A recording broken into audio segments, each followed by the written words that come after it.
Hello, friends of the IACL blog, and welcome to another video book interview. My name's Elisabeth Perham. I'm a co-editor of the blog, and I'm based in Sydney, Australia at UNSW Sydney. And I'm delighted to be joined today by my friend Will Partlett to discuss his new book, Why the Russian Constitution Matters, The Constitutional Dark Arts. So welcome, Will, and congratulations on the publication of the book. So just briefly introduce Will, and then we'll get him to tell us a little bit about this book. So amongst other things, Will's an associate professor of law at the University of Melbourne Law School, and he writes and teaches in the field of public law. But alongside his training in law, he also holds a doctorate in history and a master's in Russian and European studies. And I think you've brought all of these strands of your training, thinking, and research together, Will, in this new book, which challenges the common view that the Russian constitution is simply a sham constitution. So the first question I wanted to ask is, I guess, to tell us a little bit about the book and also why you decided to write this particular book at this time. Great. Well, thanks, Lizzie. Happy to be here and to chat about the book. Yeah, so why did I write it? It's a good question. So I guess there are really kind of three motivators that got me interested in what made me want to write this book. The first is, I think, a misunderstanding of Russia itself. So I think we, in the literature for decades, really since the early 1990s, have misunderstood the significant role that the Russian Constitution and its structural provisions, what Roberto Gargarella would call the engine room of the Constitution, have played in shaping the direction and the resilience of authoritarian government in Russia. So that's the first. The second is a broader one, which is to use this as a case study to help us understand and contribute to a burgeoning literature on the role of constitutions and authoritarianism more broadly.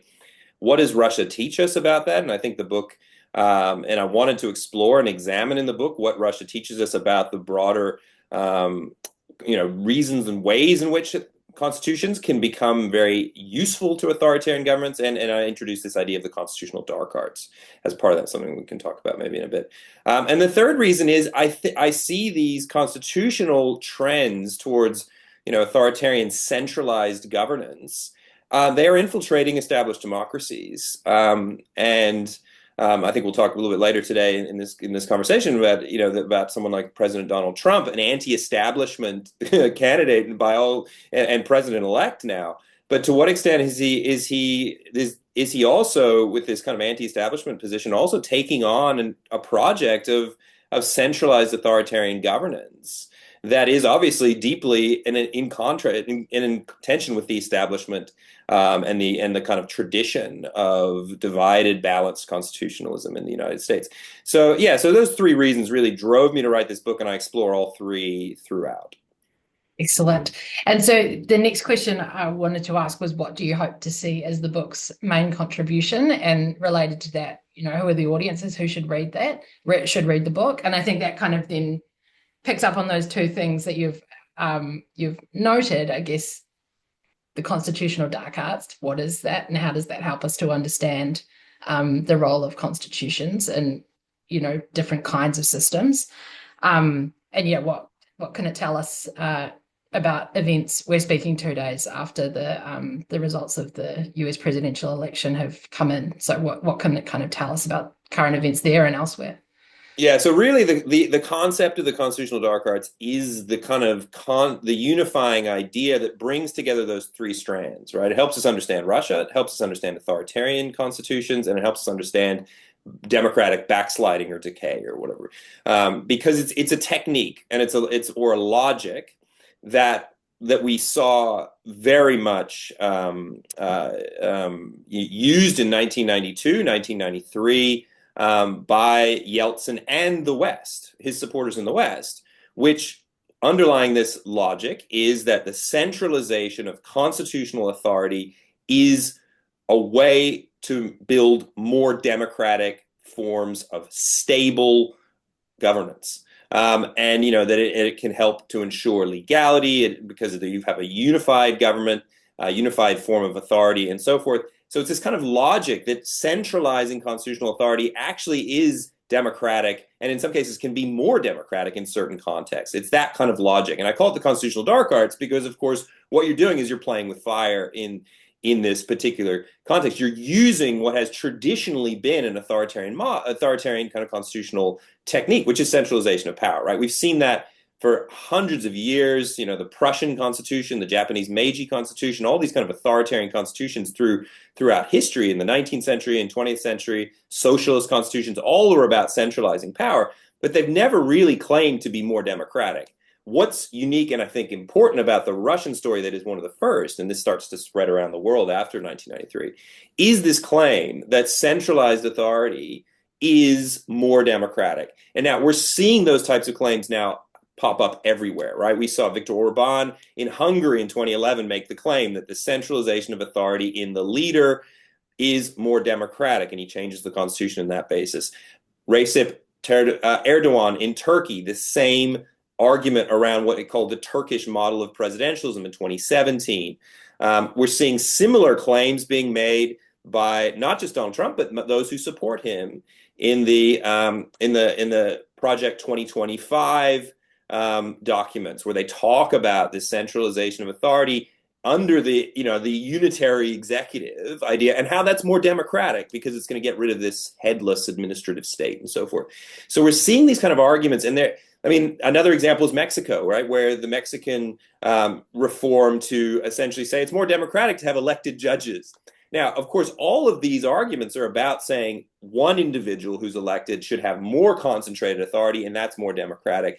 And clearly, it's a populist argument. It's an argument that draws on distrust for government, distrust for public institutions, and to say, look, I want to, my one elected individual, that is my voice, and that I'm going to make these, but I'm going to, as part of this, make these long, far-reaching constitutional changes as well. So that idea of the constitutional dark arts unifies all three of them, and I think is something that we need to be thinking about and introducing into our lexicon of comparative constitutional law. Excellent. Thank you, Will.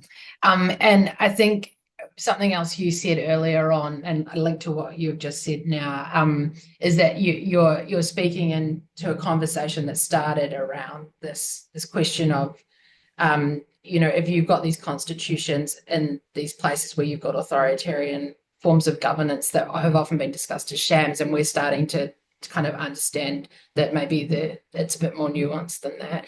So I guess it'd be interesting to hear a little bit about whose work was influential on you leading up, in putting this project together, and kind of how I guess it's another way of asking what I just asked you, but how you're kind of speaking and developing on that. Yeah, so I mentioned his name already once. Roberto Gargarella's work on Latin American constitutionalism was influential, and he talks about a similar trend in Latin America that I see in Russia, which is we see constitutional change very much centered around rights provisions and so forth, and say, oh, that's more democratic because they've got rights and blah blah blah. But what we're also seeing at the same time is the centralization of authority in the elected leader, often the president. In the Latin American context, very similar to Russia, right? And what's interesting about that, and he calls that he says, look, what's really mattering here is in constitutional is the engine room. This is creating normative justifications for the centralization of authority in one individual.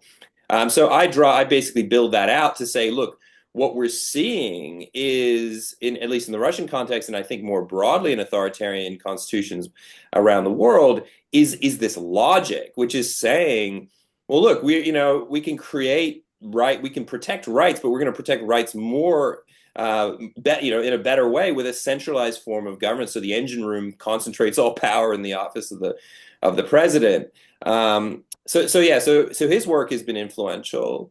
I think the work of someone like Samuel Moyn as well, who talks about how rights provisions and the international human rights movement itself is not enough, right? That if we give up, conceptions of state organization and how we should be organizing the state, I think we lose important parts of what democracy is, and concerns that that others like Martin Laughlin written his recent book Against Constitutionalism about the kind of the elitism that is at the very heart of kind of rights constitutionalism, I think is also influenced, and I think my work contributes and is in dialogue with that kind of that kind of work? Is it the idea here is that if we're interested in ensuring in a resilient form of democracy, which is, that will continue in the face of the threats that we're seeing, not just from Donald Trump in the United States, but elsewhere, is that we need to understand constitutions as a being about power, right? We have often thought, and I think, in the last 20 to 30 years, to think about constitutions as really much about rights and courts and proportionality and so forth, and they certainly are. But more fundamentally, I argue in the book, they're about power. They're about who exercises power. Are there limitations on that power, and to what end, with what justification? And the constitutional dark arts is all about saying that one individual exercises power with very few constraints, and the justifications are that this is a better form of more democratic governance because that individual will be the voice, right? The elected leader and this that kind of very populist idea. And I think it's an incredibly dangerous logic. So in that way, we see. So I really am in dialogue, I think, with the kind of the recent work that is critical and that starts to kind of qualify some of the the really rights and court-based approaches. And in particular, I'm critical of arguments that have been made recently, which we can use. We need stronger courts to block populism and so forth, or we need stronger forms of legal accountability, militant constitutionalism. That kind of stuff is not only going to be ineffective, it's probably going to backfire, right? Because it looks even more elitist and is more likely to stoke the kind of populist uprisings that we're going to see. And if we're interested in rescuing the process, the project of democratic constitutionalism, I think we need to take politics more seriously and political structuring more seriously. And the kind of work that I engage with in the final chapter on that is the Republican tradition that Quentin Skinner and Philip Pettit have been working on rehabilitating in the last 20 years, and which is really about thinking about democracy and freedom as being about non-domination. Which is in some ways is a critique of the liberal constitutional tradition, because liberal constitutionalism is often about freedom as non-interference. But what they're thinking about is taking on a form of constitutional ordering that is focused on the state and how the Constitution organizes power, and that organizes power in a way that that ensures non-domination, both not domination by one individual, one public office, but also non-domination by very powerful private actors, oligarchs and others. So I think that's the kind of the final, and that's, if we talk a little bit about some of the work, and talk about this in a second, that I'm going to be looking at in the future, we'll be thinking about that kind of what a Republican theory of constitutionalism looks like, and how it might help us, give us some different ways and resources of thinking about a more democratic form of constitutionalism. Excellent. Yeah, so I will ask you about that in a second, but I just wanted to ask you one question we always ask people in these interviews, which is just whether you could speak very briefly about some of the challenges you faced when writing this book, because once books come out, they look really beautiful. It looks like it was all very easy, but wondering if you had any reflections on some of the challenges that you faced. Well, I mean, the first challenge is, if you see the footnotes, almost all the footnotes are from Russian sources. Russian presidential decrees, Russian pieces of legislation, the story of the Russian story, which I think tells us so much about the more broader questions that I tell in detail, relies on those types of sources and getting access to those sources, particularly as I was writing this book in the years after, it's very difficult. I can't travel to Russia now. It's very difficult to get there. So that was a real challenge. Luckily, a lot of it is online. But what I found since the war again is some of the online sources are harder to access now. The internet slows down when you go into Russian websites. So that was a challenge.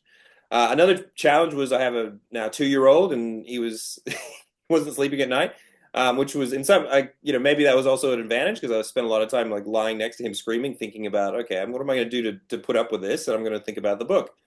He's in your acknowledgements too. Yeah, he's By there. the time you think about this book on those sleepless nights. Yeah, that's sleepless. It was very true, particularly when we were weaning him.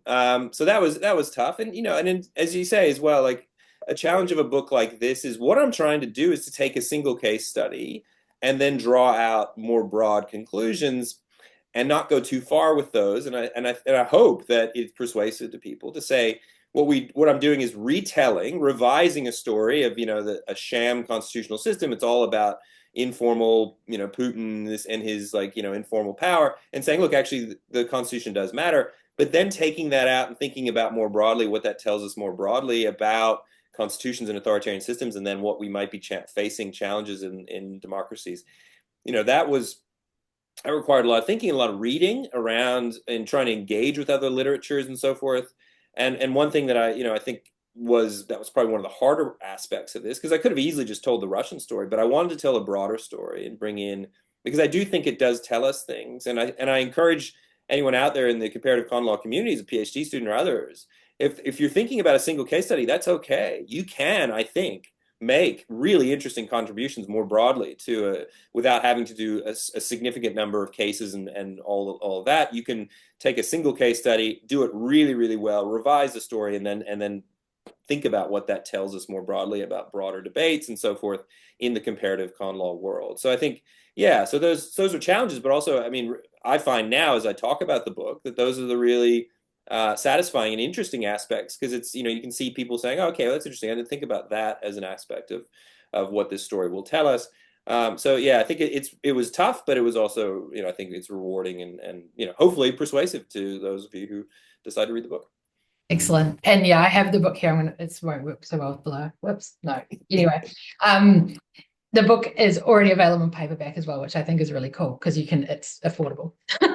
All right. And could you then the last thing I was going to ask, and you've kind of alluded to, is just what's next for you then in terms of your academic projects now that this is out in the world? Yeah. So as I already alluded to, the thing that really interests me now and that's getting me kind of, waking up in the middle of the night or waking up early thinking about is the idea of thinking about constitutions as being about power. There's so much high quality work on constitutions and their role in judicial doctrine and so forth and so on. What I want to do with the rest of, at least my next projects, is to think about how constitutions themselves can build more, not just check centralization of power, but build more effective forms of democratically accountable power. One of the things that I see, emerging across many established democracies is that too many checks and balances that on power at the public, in the constitutional level, have allowed private forms of domination, and that people are unhappy about that. And often as a result, they resort to a kind of centralized, kind of knee-jerk reaction to centralized strongman authoritarianism. What I would like to be able to think about in my future project, and I call this a kind of Republican theory of constitutionalism, is how we can build and think about structuring our institutions in a constitutional arrangement of power that is going to form a more effective, so that public power can act on our behalf, as engaged citizens of a particular constitutional order. How can it be more effective in providing that kind of power? Because I think that's a really significant and important debate at the moment, right? As we see, more and more established democracies, voters are unhappy with the status quo, with the establishment, and the way that the system of governance just is not working for them. And particularly, we see that in the realm of vast economic inequality, right? So I hope to join. There are others working on this as well, thinking about how constitutions can be structured in a way that ensure that we can reduce economic inequality, so that we can, and economic domination, frankly, right? Because of course forms of domination can exist in many different ways, and that then requires us to think about constitutions in a number of different ways that go beyond what the kind of traditional executive, legislative, and executive branch, the separation of powers, thinking about all kinds of other types of institutions that could play an important role in helping us. And just one thing I will mention that is, as we see this kind of global trust deficit in governments going down with respect to trust in government, public power, and public officials, is thinking about what role kind of anti-corruption oversight can play in this. And this is a project that I'm working on here at the Center for Public Integrity in Australia, is thinking about what are anti-corruption commissions, how can they become guardians of public trust to ensure that we don't, because as soon as we lose trust in governance, democracy is in real trouble. And I think we see the United States as an example of that. And how do we restore that trust or preserve that trust? Because I think it's critical. And again, that's a question of constitutional architecture or design and power. How do we ensure that the institutions are structured in a way that that preserves trust so that we can see our government and our public officials working on our behalf rather than corrupt or rigged or whatever the kind of words that are being used by the political actors of the time. Thanks. Well, that sounds very exciting and important, and just small projects. So thank you very much, Will, for joining us to tell us about the book. And thank you also to anyone listening or viewing.